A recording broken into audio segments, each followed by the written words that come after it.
नमस्कार दोस्तों, स्वागत है आपका स्टडी फॉर सिविल सर्विसेज में। वीडियो को पूरा देखिए। कोई भी आपका फीडबैक है, कोई सजेशन है, तुरंत वीडियो में कमेंट करके जरूर बताइए। अच्छा लगे तो वीडियो लाइक जरूर कर लीजिए और ऐसे वीडियो लगातार फ्री में पाने के लिए चैनल को तुरंत सब्सक्राइब कर लीजिए और बेल आइकन को जरूर टैप कर लीजिए ताकि आगे भी सारे वीडियो आपको मिलते रहे। यूट्यूब में फॉलो करते हैं तो प्लीज ये वाला फ्री टेलीग्राम चैनल जरूर ज्वाइन कर लीजिएगा। सारे नोटिफिकेशन, सारे अपडेट यहीं पे आते हैं, ध्यान रखिएगा। स्टडी फॉर सिविल सर्विसेज का कोई भी पेड ग्रुप अगर आपको ज्वाइन करना है तो सिर्फ 8564805309697523860455 यही नंबर है हमारे, सिर्फ जहां पे कॉल या व्हाट्सएप कर सकते हैं। इंस्टाग्राम पे हमारा पेज जरूर फॉलो कर लीजिएगा, study for civil dot services है। ट्विटर पे हमको जरूर फॉलो कर लीजिएगा, @study for civils है। सारे क्वेश्चन अटेम्प्ट करिए और स्कोर अपना तुरंत कमेंट करके बताइए। यूपीपीसीएस का एपीएस का एग्जाम फाइनली कंडक्ट हुआ है 7 जनवरी 2024 को। 2024 का पहला एग्जाम एपीएस का था। ये सामान्य ज्ञान, सामान्य हिंदी, कंप्यूटर ज्ञान इसमें पूछा जाता है। सामान्य ज्ञान का पूरा यहाँ पे उत्तर आपको बताने जा रहे हैं। 3 यहाँ पे मैथ्स के प्रश्न है, उसके उत्तर अलग से वीडियो आएगा कंप्यूटर का, उसमें कवर कर लिए जाएंगे। तो सामान्य ज्ञान के प्रश्न उत्तर जरूर देखिए यहाँ पे। आगे के पीसीएस एग्जाम के लिए, आरओ एग्जाम के लिए, बीओ के लिए अगर आप तैयारी कर रहे हैं तो वैसे भी आपको देखने चाहिए। कई सारे क्वेश्चन रिपीट होते हैं और क्वेश्चन किस तरीके से रिपीट होते हैं उसका भी पैटर्न यहाँ पर आपको थोड़ा सा मैं बताता चलूंगा। एग्जाम बदलेंगे, साल बदलेंगे, तारीखें बदलेंगी, लेकिन स्टडी फॉर सिविल सर्विसेज का परफॉर्मेंस कांस्टेंट रहता है। इसमें भी देखिए किस तरीके से हमारी स्टडी मटेरियल्स है जो हमने एपीएस पेड ग्रुप में दिया था, उसमें किस तरीके से डायरेक्टली क्वेश्चंस पूछे गए हैं। फुल फॉर्म वगैरह की कई सारी चीज़ें मतलब कई सारे लोगों ने दी, उससे नहीं आया, जबकि हमने फुल फॉर्म की बहुत छोटी सी पीडीएफ दी थी, उससे जो है सारे फुल फॉर्म यहाँ पे पूछे गए हैं। हिस्ट्री के आप क्वेश्चंस ले लें, बुक्स एंड ऑथर के ले लें, इवन कुछ जो ट्रिकी डिफिकल्ट क्वेश्चंस भी हैं, जैसे चौधरी रहमत अली वाला जो क्वेश्चन आया अभी मैं आगे दिखाऊंगा, उसमें भी आप देखिए ये पूरा इन्फॉर्मेशन गिवन था कि पाकिस्तान शब्द का प्रयोग उन्होंने किस पैम्फलेट में किया था। Now or never are we to live or perish forever, ये पैम्फलेट उन्होंने पब्लिश किया था। इसमें पाकिस्तान शब्द का प्रयोग किया था, जिसमें आई का यूज नहीं हुआ था, पाकिस्तान शब्द का प्रयोग इन्होंने किया था। तो सब कुछ डिटेल हमारी पीडीएफ में होती है। इसी वजह से स्टडी फॉर सिविल सर्विसेज के कंटेंट को ध्यान से पढ़िए जो भी लोग पेड ग्रुप में हैं इस समय। तो सबसे पहला प्रश्न इसमें पूछा गया है, हाईएस्ट पॉइंट ऑफ उत्तर प्रदेश, सबसे उच्चतम बिंदु उत्तर प्रदेश का कौन सा है। तो ये आपका जो है स्टैटिक का क्वेश्चन है। अमसोट चोटी जो है highest peak of Uttar Pradesh है, ठीक है, तो ये ध्यान रखिएगा। अमसोट चोटी, Amsot peak. India mission to soft land on moon south pole, ये किस डेट को किया गया था। तो डेट थी यहाँ पे 14 जुलाई 2023। आरओ के पेपर में या फिर पीसीएस के पेपर में आप देखिएगा इसमें लॉन्च व्हीकल का नाम पूछे जाने की बहुत संभावना बन रही है, ठीक है। तो LV-M3-M4 जो लॉन्च व्हीकल का नाम है, ये ध्यान रखिएगा, LV-M3-M4। बिपरजॉय जो आया था 2023 की शुरुआत में, कहाँ पे आया था। बिपरजॉय आया था अरब सागर में, ऑप्शन नंबर ए यहाँ पे सही है, अरब सागर। इसके बाद गोलकुंडा का किला तेलंगाना में। कुछ इजी क्वेश्चंस भी पूछे थे स्टैटिक्स से, जो कि एक्सपेक्टेड था एपीएस के लिहाज से, क्योंकि ज़्यादातर चीज़ें इसमें स्किल टेस्ट और प्रैक्टिकल पे आधारित है। ये 150 मार्क्स का आपका पेपर है। अभी जो है क्या होगा कि टंकण और आशु लिपि का जो टेस्ट होगा 100 मार्क्स का वो होगा इसमें, 50 मार्क्स का प्रैक्टिकल होगा, तब जाके लोग एपीएस बनेंगे। तो इस वजह से पेपर थोड़ा सा इजी को ही रखा गया था यहाँ पे। कुछ क्वेश्चन हालांकि यूपीपीसीएस अपना ट्रेडिशनल टफ भी डालता है, जैसे थॉमस कप पूछा। थॉमस कप जो है किससे एसोसिएटेड है, ये बैडमिंटन का टूर्नामेंट है, ऑप्शन नंबर ए। तो थॉमस कप किससे एसोसिएटेड है, बैडमिंटन से। NASSCOM Indian non profit non governmental trade और एसोसिएशन है, इसका फुल फॉर्म पूछा है। तो ये है national association of software and service companies. जब भी नेस्कॉम में प्रेसिडेंट का अपॉइंटमेंट होता है तो हम इसके साथ फुल फॉर्म भी लिख देते हैं, क्योंकि कहीं कहीं ये भी पूछा जा सकता है। बजट अधिनियम के निम्नलिखित चरणों को सही क्रम में लगाना, ये अलग अलग जगह पे पूछा जा चुका पीवाईक्यू है।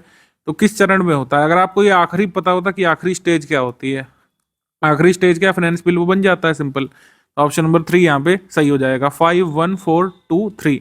सबसे पहले विधायिका को प्रस्तुतिकरण किया जाता है, फिर आम बहस होती है, अनुदान मांगों पर मतदान किया जाता है, फिर विनियोग विधेयक आता है, फिर वित्त विधेयक और फाइनली वोटिंग।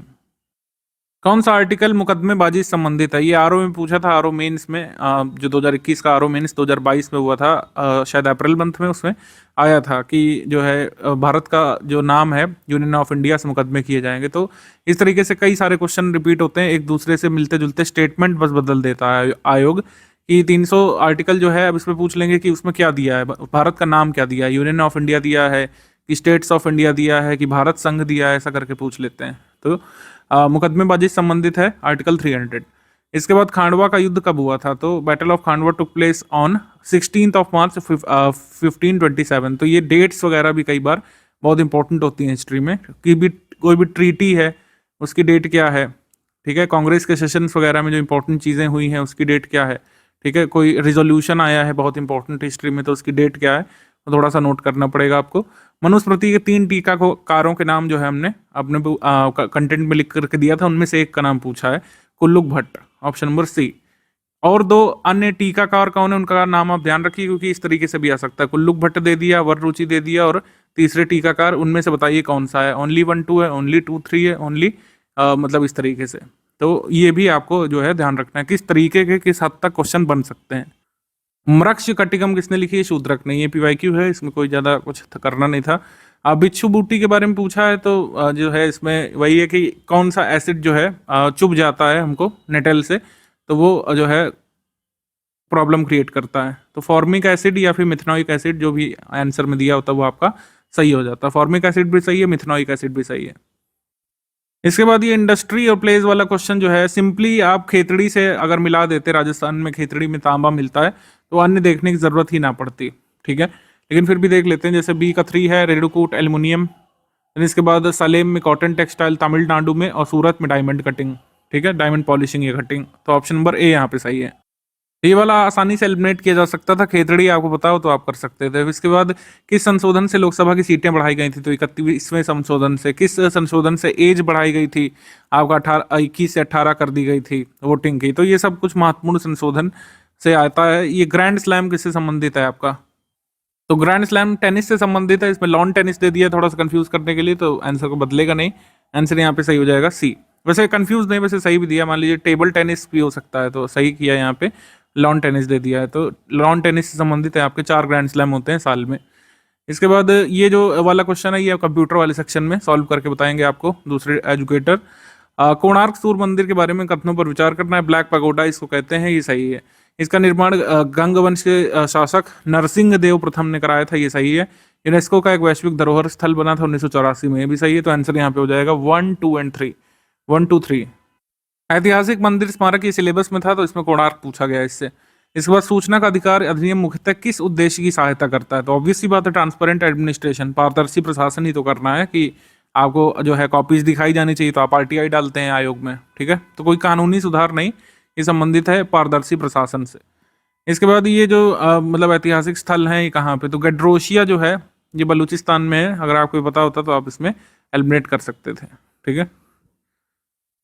इसके बाद आ जाते हैं हम लोग MOM, मंगलयान जो मिशन है। कुल मिलाकर आपको M पता है और M पता है, O बस इसमें पता होना चाहिए था कि क्या है, ऑर्बिटर है, ऑफ है, ऑर्बिटिंग है कि क्या है। तो मार्स ऑर्बिटर मिशन को ही कोड नेम दिया गया था मंगलयान, ऑप्शन नंबर सी यहाँ पे सही है। विश्व युवा कौशल दिवस 15 जुलाई को होता है, ऑप्शन नंबर सी यहाँ पे सही है, ठीक है, सी। इसके बाद मिट्टी का निक्षालन किससे संबंधित है, तो ऑब्वियस सी बात है, लीचिंग संबंधित है, लेटराइट मिट्टी से, ऑप्शन नंबर डी यहाँ पे सही है, लेटराइट सॉइल। इसके बाद disease rickets develop in children due to the deficiency of which vitamin, तो विटामिन डी की कमी से रिकेट्स होता है। भूपर्पट्टी पर जनरली ऑक्सीजन की मात्रा के बारे में पूछते हैं, लेकिन इस बार कार्बन की मात्रा के बारे में पूछा है। 0.025 होती है भूपर्पट्टी पर कार्बन की मात्रा का प्रतिशत। डॉटर ऑफ द ईस्ट ये पुस्तक है प्रसिद्ध बेनजीर भुट्टो की, option number B Benazir Bhutto की। वर्ल्ड प्रेस फ्रीडम इंडेक्स में भारत की रैंक क्या है, ये आप जल्दी से कमेंट करके बताइए। ये मैं नहीं बताऊंगा, ये आप कमेंट करके बताइए, क्योंकि ये अभी भी रेलिवेंट है, आगे पूछा जा सकता है। चलिए बता ही देते हैं, इसका आंसर डी है, ठीक है, डी 161। ये वाला क्वेश्चन रॉन्ग पूछा गया है, क्योंकि इसमें 2019 के अमेंडमेंट के बाद की चीज कंसीडर नहीं की गई है। आप देखिए इसमें लिखा गया है, not correctly image in terms of the power of President of India to make regulation for certain union territories, article 240 के बारे में है। अब देखिए इसमें क्या क्या दिया है, इससे मिलाना है। तो ए में तो अंडमान निकोबार दिया है, बी में लक्षद्वीप दिया है, सही है, ठीक। लेकिन सी में अब जो है दादर नगर हवेली दमन दीव एक साथ आ गए ना, 2019 से दोनों यूटीज जो है मर्ज कर दिए गए हैं, और डी जो है इसको ओमिट कर दिया गया है, जबकि इसमें डी दिया हुआ है, तो इस तरीके से क्वेश्चन रॉन्ग हो गया। तो ये और ये दोनों रॉन्ग है, तो इस वजह से मेरे हिसाब से क्वेश्चन ये निश्चित तौर पर डिलीट होगा, ठीक है। इसके बाद आ जाते हैं, ये स्टेटमेंट थोड़ा सा ट्रिकी बनाया कि प्रोजेक्ट टाइगर की शुरुआत कब हुई थी। प्रोजेक्ट टाइगर की शुरुआत 1973 में, सही। इस समय तक हमने आपको बताया था कि 54 टाइगर रिजर्व है, इसका वीडियो मैंने दिया था पेड ग्रुप में, अगर आपको याद हो कि 54वें और 55वें में कंफ्यूजन चल रही है, 55वां आने वाला है, ठीक है। धौलपुर करौली 54वां है कि रानी दुर्गावती है 54वां, ये हमने पूरा आपको एक्सप्लेन किया था। तो इसमें ये पूछा है कि भारत में कुल बाघ रिजर्व जनवरी 2023 तक कितने हैं। अब देखिए अगस्त में आया है, अगर आपको करंट अफेयर पढ़ा हुआ हो आपका, अगस्त 2023 में, माफ कीजिएगा, आया है। कौन सा 54वां आया है, तो जाहिर सी बात है जनवरी तक कितने रहे होंगे, जनवरी तक तो 53 ही रहे होंगे ना। तो इस तरीके से आंसर यहाँ पे हो जाएगा ए 1 और 2 बोथ करेक्ट यहाँ पे, ठीक है, 1 और 2 बोथ करेक्ट। तो आप 54 हो गए हैं, लेकिन इसमें जनवरी 2023 तक ही पूछा है, तो आंसर हमारा बी होगा। इसके बाद UIDAI यानी कि unique identification authority of India, ये जो है भारतीय विशिष्ट पहचान प्राधिकरण, जो आधार कार्ड बनाने वाला हमारा बॉडी है, तो आंसर यहाँ पे हो जाएगा डी। इसके बाद IFSC Indian financial system code, main reason behind Moplah rebellion, exploitation of Moplah by Hindu landlords, ये सही। इसके बाद अंग्रेजी सरकार की खिलाफत विरोधी नीतियां भी इसका कारण थी, तो आंसर यहाँ पे हो जाएगा डी, 1 और 2 बहुत करेक्ट यहाँ पे होगा। मोपला 1921 विद्रोह का कारण।